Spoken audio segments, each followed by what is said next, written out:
ये तस्वीरें आपको याद हैं जब राहुल मणिपुर गए थे? इन बेबस जिंदगियों के बीच दौरा किया था। ये विजुअल्स उसी मणिपुर के हैं जब देश के एक डिस्क्वालिफाइड एमपी मणिपुर में हिंसा पीड़ितों से मिलने पहुंचे थे, शांति की अपील की थी। तब ये तस्वीरें पूरे देश के सामने आई। इस बेबस मां को रोता देख पूरे देश की आंखें नम हुई। इन बच्चों की मासूमियत के आगे पूरा देश भावुक हुआ।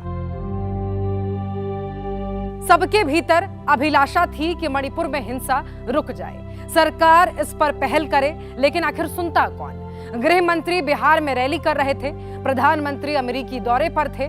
बहरहाल इन तस्वीरों से दिल्ली में बैठे हुक्मरानों पर कोई असर नहीं हुआ। दरअसल सत्ता में बैठे लोगों के आंख का पानी सूख चुका है, इंसानियत उनमें बची ही नहीं है। बीते 80 दिनों से जारी हिंसा, आगजनी, हत्याएं और बलात्कार जैसी जघन्य घटनाओं पर इनकी चुप्पी दर्शाती है कि देश की सत्ता वाकई गलत लोगों के हाथ में जा चुकी है। राहुल के अनुरोध, सुझाव और चेतावनी का इन पर कोई असर नहीं हुआ।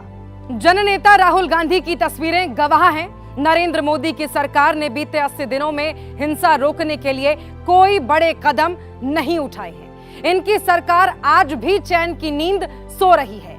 एक तरफ एक नेता 48 घंटे हिंसाग्रस्त क्षेत्र में बिताता है, उधर दूसरी तरफ देश के प्रधानमंत्री 80 दिनों के बाद महज 36 सेकंड भी ठीक से नहीं बोल पाते।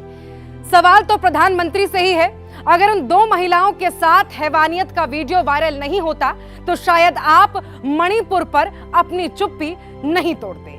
पूरे विश्व में आपने भारत की थू थू करवा दी है। देश के अंतरंग प्रदेश को हिटलर की राजधानी बना दी है। आज देश समझ चुका है असली नेता होने का अर्थ क्या होता है। उद्योगपति मित्रों के अथाह पैसों पर मीडिया में प्रोपोगेंडा जनरेट कर नेता बनने वाले पंत प्रधान और जन नेता के बीच का अंतर राहुल गांधी ने स्पष्ट कर दिया है।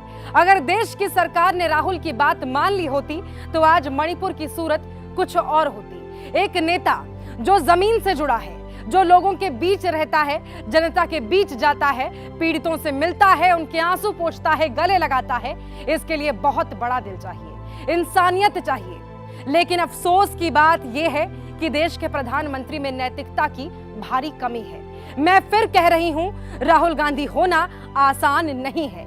आसान है तो कोई नेता जाए मणिपुर के हिंसाग्रस्त इलाके में कुछ दिन बिताए, उन गांव में जो आग के हवाले कर दिए गए, उन शेल्टर होम में, उन रिलीफ कैंप में जाइए, आंख मिलाइए उस मां से जिसकी बेटी के साथ रेप हुआ है, उस बाप के कंधे पर हाथ रखिए जिसका बेटा मरा है, उस परिवार के लिए संबल के 4 शब्द तो कहिए जिसका कारोबार खत्म हो गया, जिसके घर जल गए, जिसकी जिंदगियां बर्बाद हो गई।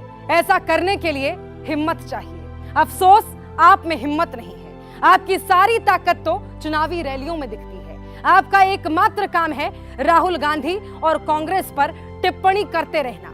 आपका 56 इंच का सीना 36 सेकंड में सिकुड़ जाता है। इसीलिए आपकी प्रासंगिकता समाप्त हो रही है। आपके झूठे वायदों की कलई खुल चुकी है। मोदी जी याद रखिएगा, काठ की हांडी बार बार नहीं चढ़ती। देश आपके जुमलों से कई मील अब आगे निकल चुका है। ये देश, यहाँ के लोग आपके खिलाफ क्रांति का आह्वान कर रहे हैं। आपकी सरकार ने एक खुशहाल प्रदेश को आग के हवाले कर दिया है। आपके राज्य में महिलाएं असुरक्षित हो गई हैं। मैं आपको निकम्मा कह रही हूं। बस इतना कहना है, ये देश आपको कभी माफ नहीं करेगा। हम भारत के लोग आपको कभी माफ नहीं करेंगे।